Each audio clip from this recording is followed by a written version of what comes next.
బనారసి బాబు అనే ఒక సినిమాకి ఒక పాట చేయడం జరిగింది. అదే ఈ కైకే పాను బనారస్ వాలా సాంగ్.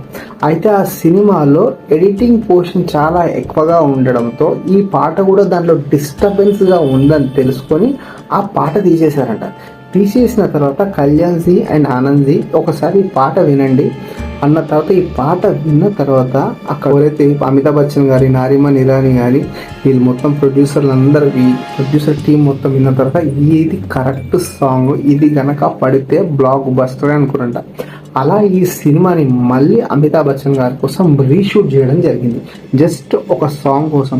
ఆ సాంగ్ ఉన్న షెడ్యూల్ మొత్తం చేసిన తర్వాత ఈ సినిమా ఎట్టకేలకు ప్రీ ప్రొడక్షన్, పోస్ట్ ప్రొడక్షన్స్ అన్నీ చేసుకొని జీరో మార్కెటింగ్ స్ట్రాటజీ తోటి 1978లో ఈ సినిమా ప్రేక్షకుల ముందు రావడం జరిగింది. వచ్చిన రోజే సినిమాకి